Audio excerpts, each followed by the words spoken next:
There's no way around it. Your fans love your music. Greg, Yep. There's no way. Wait a second. I'm starting to get the feeling that they don't mean these things they're saying. Because they're saying exactly the same to you as me. I feel like we're both dating the same guy. Yeah, he's sending the same text. He's copying and pasting his texts.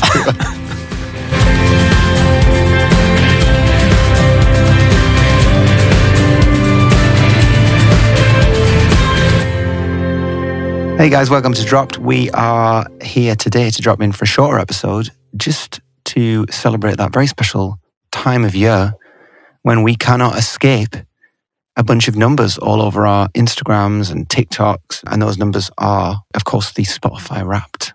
Spotify Wrapped. It's the most wonderful time to compare yourself to everybody else. To feel like shit, like you're not good enough. Isn't that funny that your brain does that?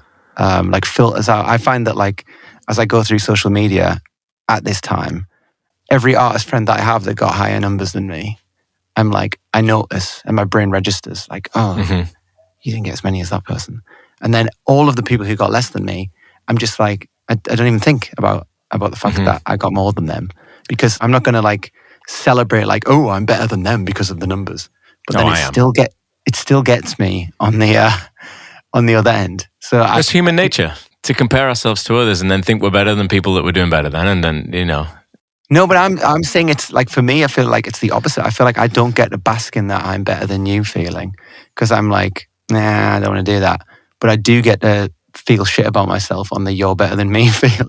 Yeah, it's part of what this is, and part of what is wrong with it, I think. But one of the reasons we wanted to make this episode today is to unwrap Spotify Wrapped for what it actually is, and for what I believe that it is, because I'm not going to say what it actually is, but my opinion is that it's a genius marketing campaign from a company that continues to fuck us all, and we're just giving them free PR, free publicity for a company that is screwing us. Speak for yourself, Greg, because I released a single yesterday and it was placed on New Music Friday UK. So, whoa! So you're changing your tune on Spotify then? I'm just saying that maybe they're not so bad. Maybe, maybe there's another side to this, you know. Maybe we need to hear them out. Trader, this will be the last episode of Dropped. But honestly, we really didn't want to. We don't want to focus on the negative side of this. What we want to do is sort of understand what it is and open it up for what it is, because it doesn't really help, as Matt has already cleared up. It just creates this comparison overload. Social media already forces us to compare ourselves to everybody else anyway on a daily basis, so this just perpetuates it. I wonder if we can find something nice in it. I don't know. We haven't, myself and Greg haven't shared our Spotify or Apple Music numbers, right, this year, because Apple Music do replay as well. So this isn't just a Spotify thing. This is a wider thing that is now adopted by all the platforms. And there's some interesting parts to it. There's just also some blocks in that, like, we find out there's a certain amount of people listening, but we don't know how to reach them without paying for like cost per click campaigns. I think I'll start with the positive, which is not usual for me, but the positive side of it is, wow, look how many people are listening to our music. That's incredible. And that gives me a massive feeling of gratitude, because I can't believe that, holy crap, there's hundreds of thousands of people out there listening to my songs. That is a great moment to pause for celebration and gratitude, for sure. The next question following that is, wait, where are they all? Who are these people? Why can't I reach them? But anyway, we talked about that, and we don't want to make the podcast episode about that. Matt? Well, I thought that, like, since we're not unwrapping anywhere else, I thought maybe we could unwrap together, like a little Christmas Eve treat where we sit by the tree, the metaphorical tree, and we unwrap together. And I feel like doing that in our own little kind of safe space of this podcast, we might be able to find the good in it, you know? Because this is the other thing that we've done, listener. We have both resisted an urge to do posts like we've done in the past. No, we haven't, because Greg did one. I actually did one yesterday, but mine wasn't, I didn't post my numbers or anything. That's what I meant. I did a very condensed version of what we're about to talk about in a post. And it became my most popular post ever on Instagram.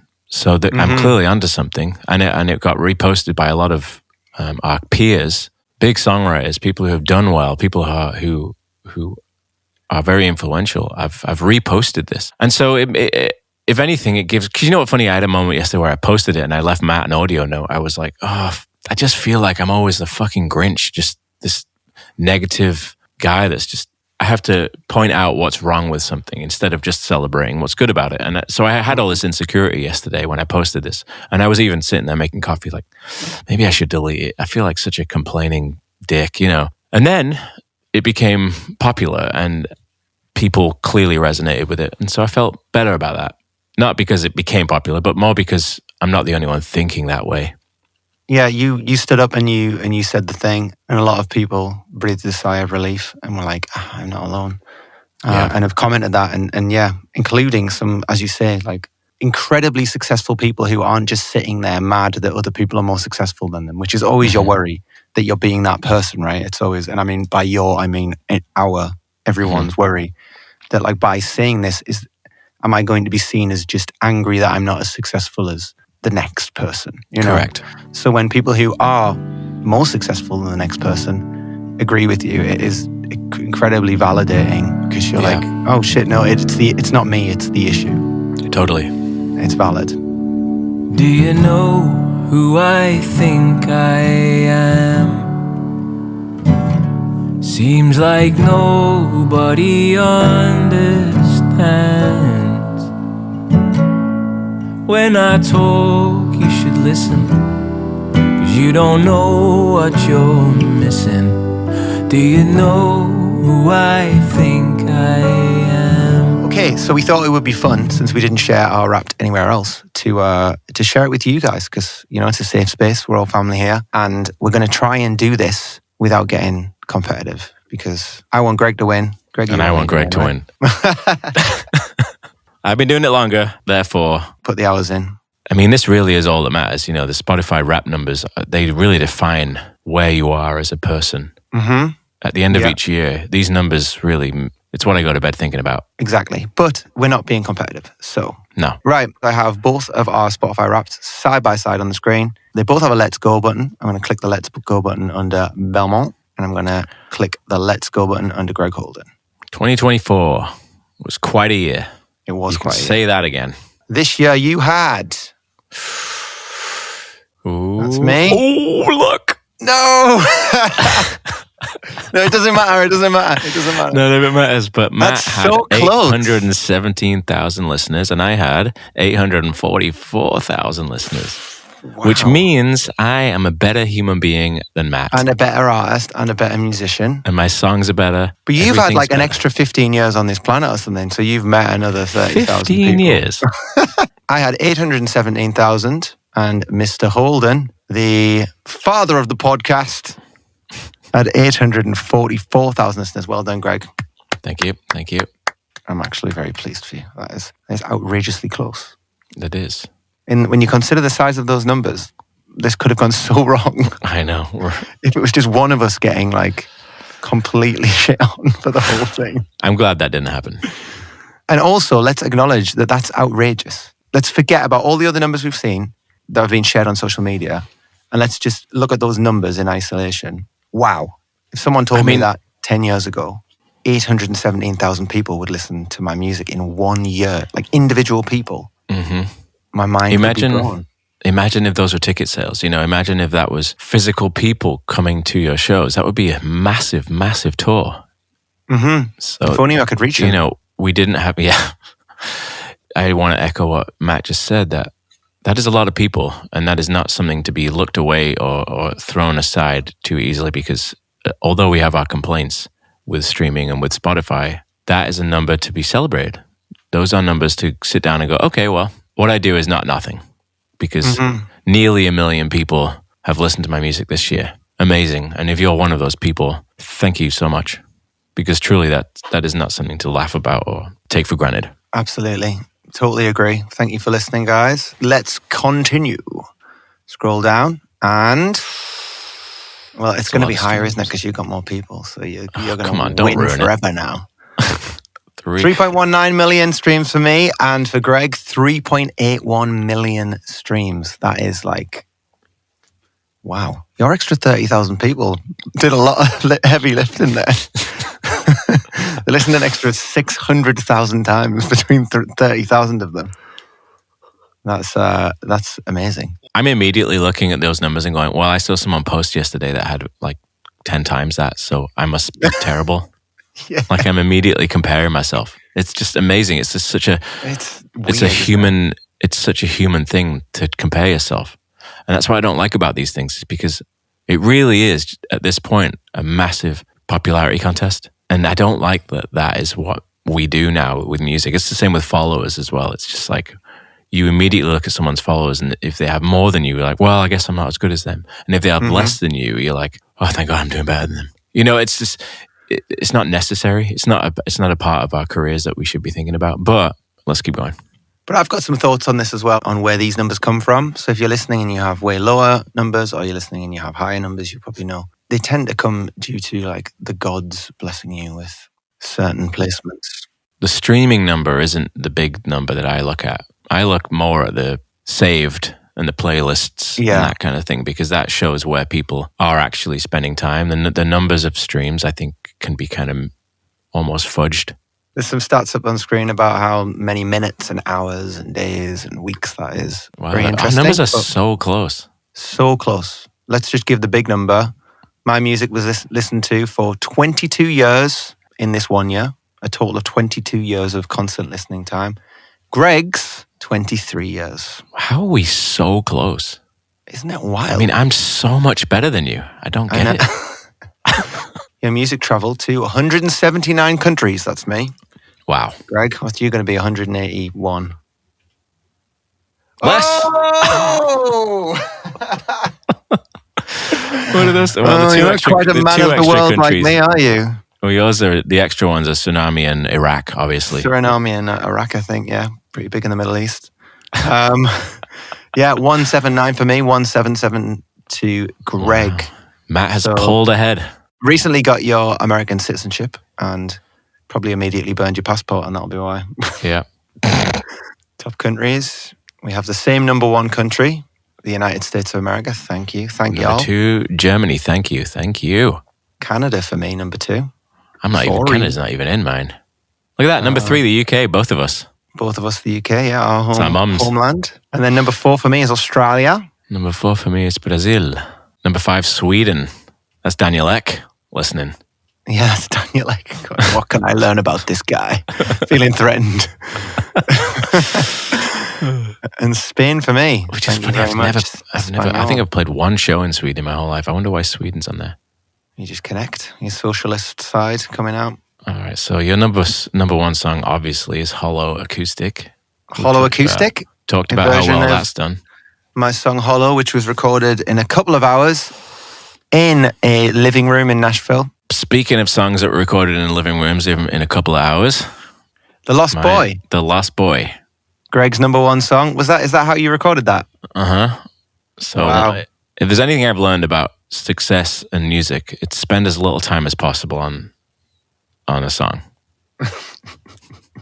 Spend as little time as possible. Put in as little effort and just... Release the voice memo.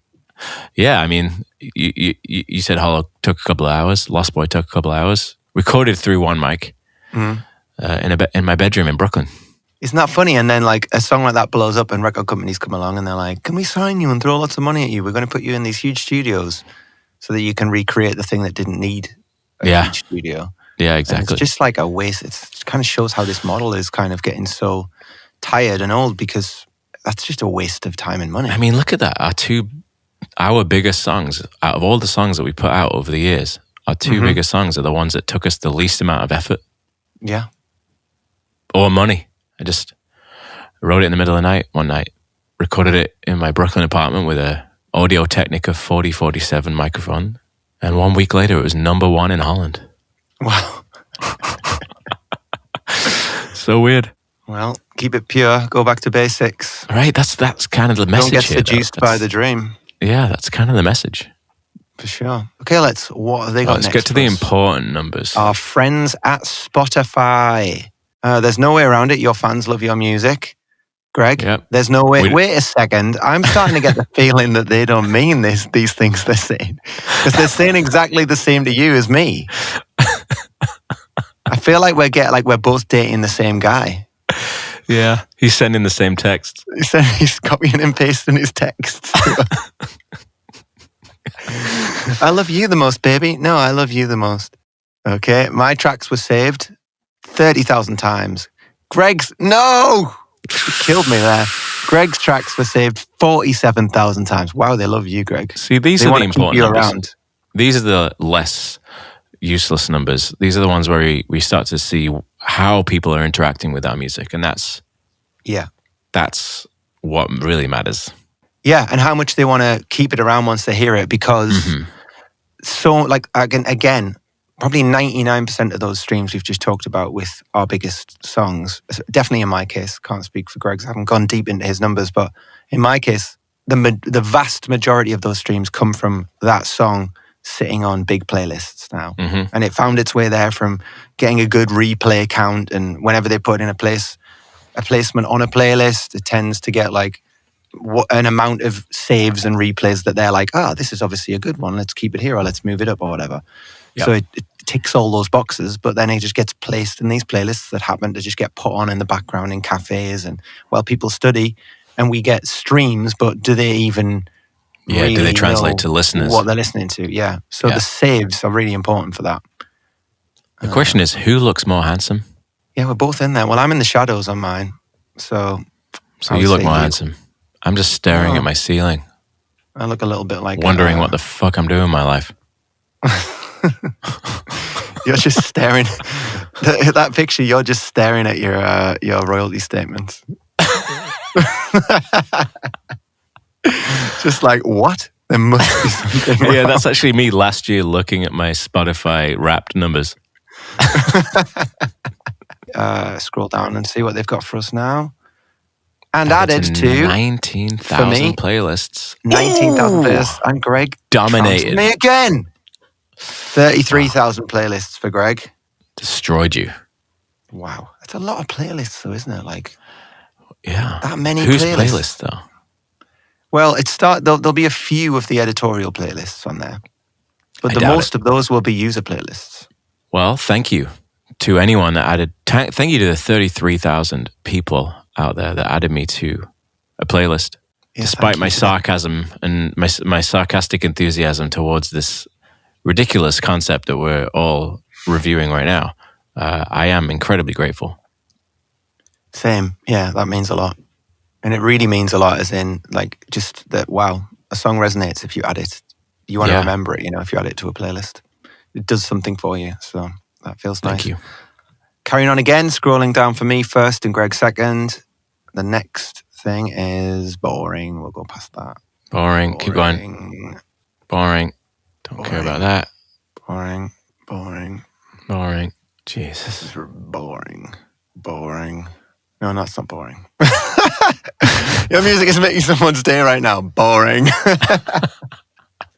That is not boring. I was in the habit of saying boring. Okay, right now we're in the next part. Okay, right. So. Yeah, there's a lot of boring kind of data that you get in this where it's like, if I start to worry this much about these many metrics, then I'm in trouble mentally. My mental health will suffer. Yeah, which is already suffering, to be fair. Oh, look, he's saying the same thing again. Your music is making someone's day right now. I'm beginning to see what you're saying. I thought we were special. I thought it was special. Didn't they say we were special at some point? I'm sure they did. And look, they've got the romantic red and pink in the background as well. Spotify is such a player. That's the quote of the episode right there.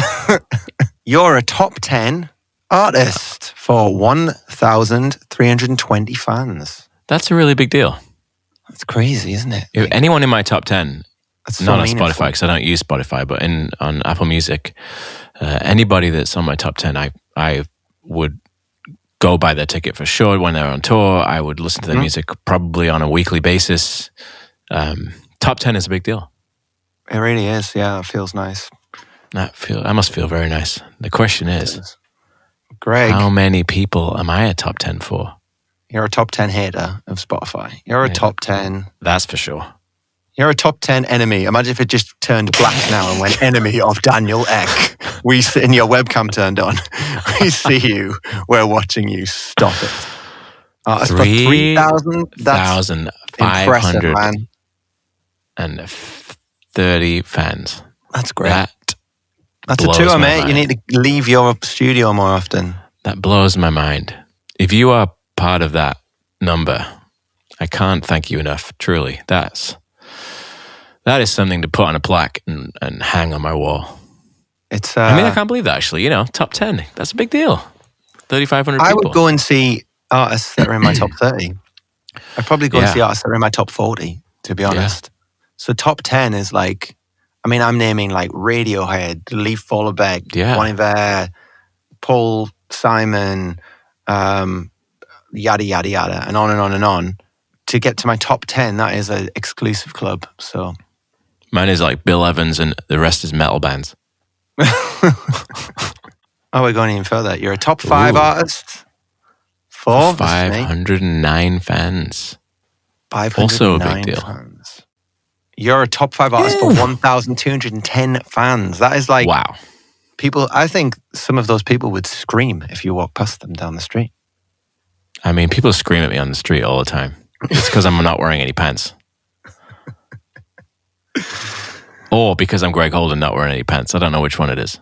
Yeah, I think that's it. That's what you say to the police. It's not because of the no pants. It's the Greg Holden not wearing no pants thing.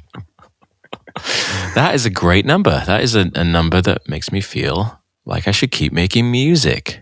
Yeah, because there's thousands and thousands of people out there now who are waiting to hear it. Yeah. And this is just one platform, remember? So I think in America they're about even with Apple Music, and then everywhere else they're dominant. So you can double most of these numbers in America, for example, and then all the other streaming platforms as well, and then the people who don't even stream. So you're making an impact. That's beautiful.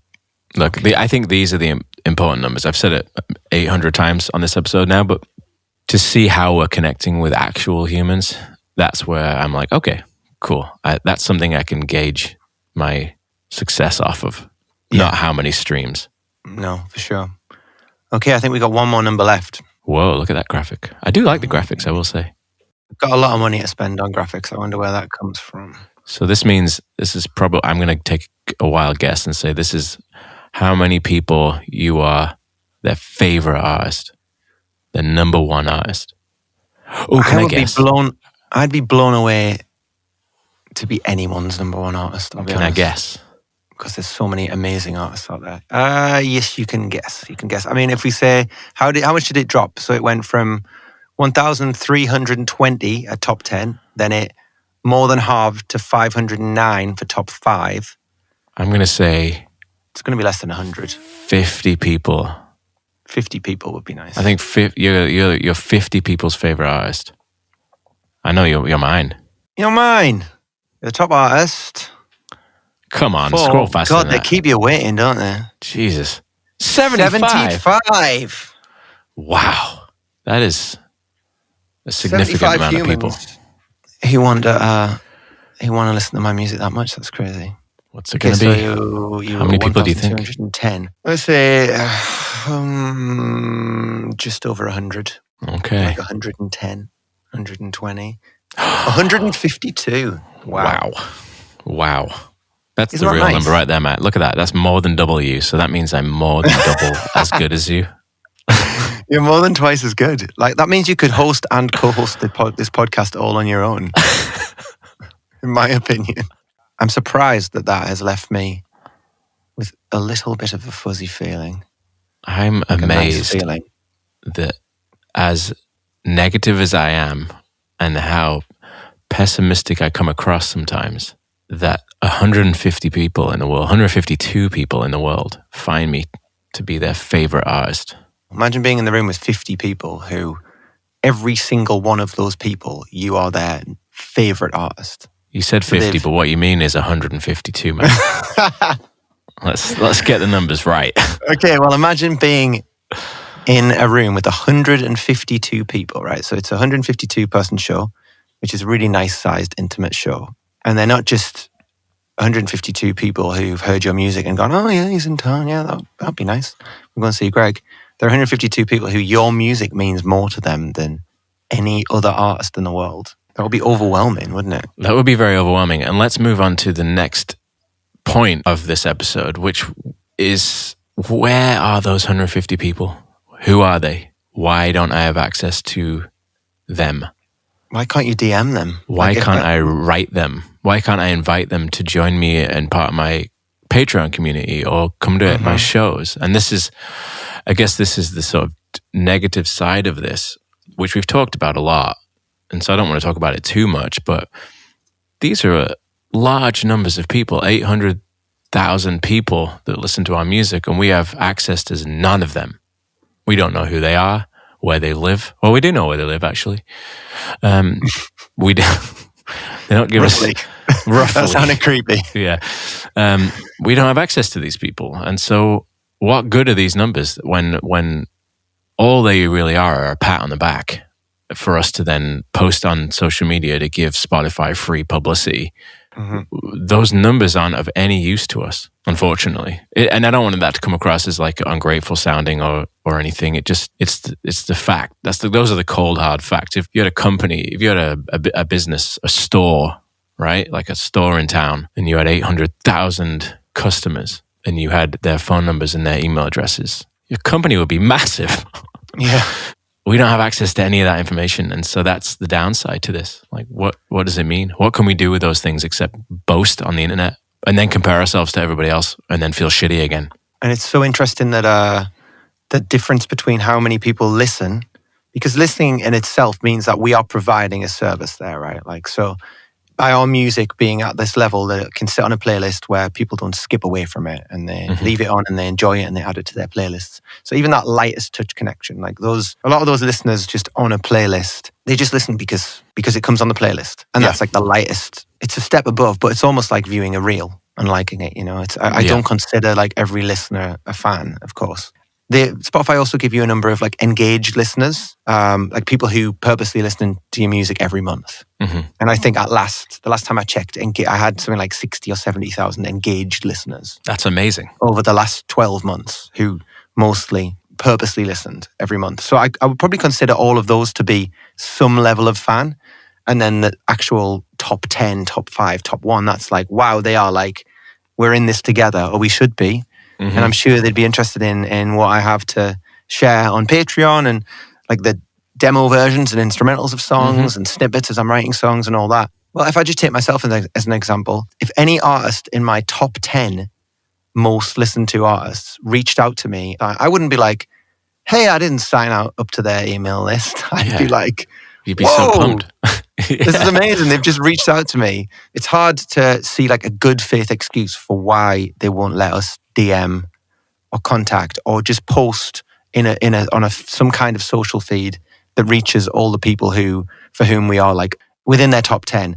The real reason I know is because they now sell us things called canvases, are there? No, marquee campaigns. Marquee campaigns. Where we have to pay to reach those listeners. Yeah. And we have to pay hundreds of dollars to reach them with our new single. And that's why they're getting it from us. So that's not cool. And we need if you're not going to pay us for our songs, if you're going to pay us minimal, horrendously low amounts for streams, at least give us access to the people who are listening to our music. Come on. Like, yeah, it's a gift to everyone. It's not a crazy thing to ask for. You know, whether or not those people then choose to engage with us again is, you know, out of our control. But if you're not going to pay us fairly, then at least give us that, you know.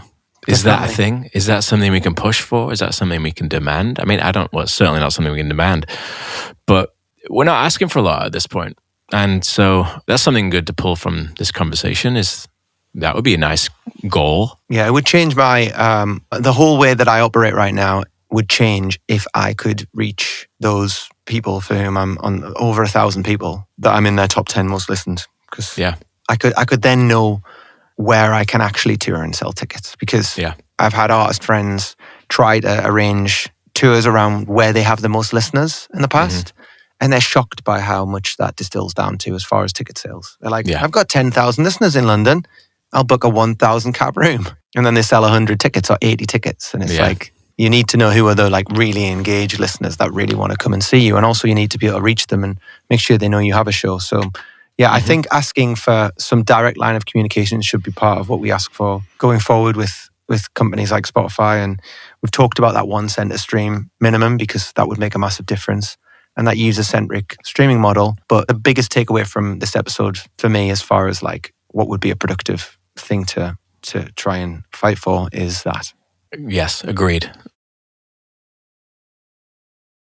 So to wrap up this conversation, no pun intended, I would like to think about different ways going forward that we, as artists, thank our fans and show, however we want to show it, how well we're doing or how well we're not doing. And B, how maybe fans themselves could show their support to their favorite artists without using one particular company's platform or marketing campaign.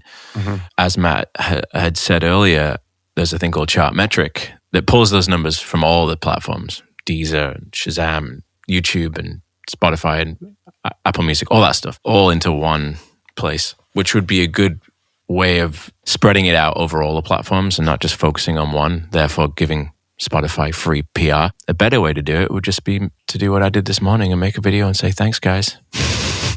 Yeah. Really, really appreciate the support. Here is no opportunity for you to compare yourself to anybody else.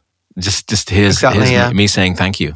And that is... Yeah, because the point should really be, me the artist, to you the listener, I'm grateful that you're listening to my music still. Thanks. Yeah. This feels like it's become a national holiday of artists recognizing their fans. So I want to do something. I want to say something on this day. And what I want to say is, I'm happy that you're listening. It's not, I got this many I am validated by getting this many million streams. Just perpetuates that number game that we're all playing.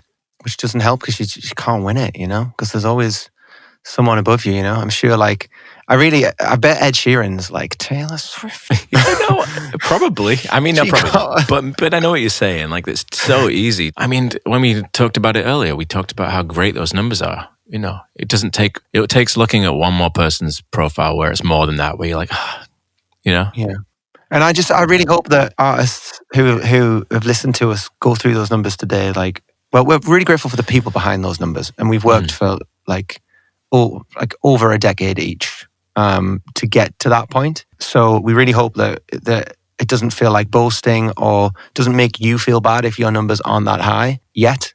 It's just like, as we say, like we've had a couple of fortunate moments where something's taken off and they've given us a boost in our numbers, and there will be just as many people listening to this podcast who are like 10 times, 20 times, 50 times, 100 times what we're at as well. Yeah. We're all just somewhere on the journey, and the overall message of this episode should be, if you've got people listening to your music, you're connecting with them and you're doing the right things. So just keep doing that, and we'll all get to where we're supposed to be in the end.